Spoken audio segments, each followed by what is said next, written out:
అయితే గతంలో ఉన్న భావాలు తీసేయాలా, ఉంచుకోవాలా? గతం అంటే ఏంటి? ఇప్పుడు భౌతిక 10 నిమిషాలు ఇదంతా గతమే కదా. ఆ గతాన్ని మనం ఉండగలమా? లేదు. అంటే వర్తమాన కాలంలో ఉంటూనే జరిగిపోయిన కాలాన్ని గుర్తుంచుకుంటాం. నిన్న ఓ పని చేశాం, ఇవాళ ఆ పని కంటిన్యూ చేస్తాం.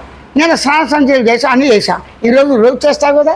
అంటే నిత్యకొచ్చే వ్యవహారంలో దైనందిక కర్మలు అంటే స్నానం చేయటం, తన పని తాను చేసుకోవటం, దేహాన్ని మనం సేవించటం, ఎవరికి వారే స్వేచ్ఛగా, ఇది సహజంగా జరుగుతుంది కదా. సహజంగా చేసే వాటిని ప్రయత్నం అంటారా? సహజంగా గుర్తించి గమనించి చేసుకుపోతున్నామా? దీని ప్రత్యేక ప్రయత్నం ఏలేదే. ఆకలి అనేది గుర్తించావు. ఆకలి అంటే ప్రయత్నంతో, వ్యవహార జ్ఞానంలో మాత్రం ప్రయత్నం ఉంటుంది. ఆకలి అంటే ఆకలి తీరదుగా. ఆ ప్రయత్నంలో రెండో వస్తువు ఇతరుల సహకారం ఉండాలి. ఏ పనికైనా ఆకలి స్నానం చేయాలనుకో నీళ్ళు ఉండాలిగా,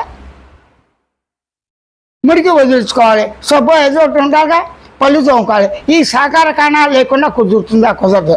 అంటే ఎవరికి వారే స్నానం నిత్య నియమిత కర్మలు చేస్తున్నాడా? ఆ కర్మల ఫలితం తాను అనుభవిస్తున్నాడా? ఇతరులు కర్మలు తనకు వస్తాయి, తన కర్మలు ఇతరులకు వస్తాయి. ప్రసక్తి అప్రసక్తం ఎవరికి వారే చేసుకోవాలి.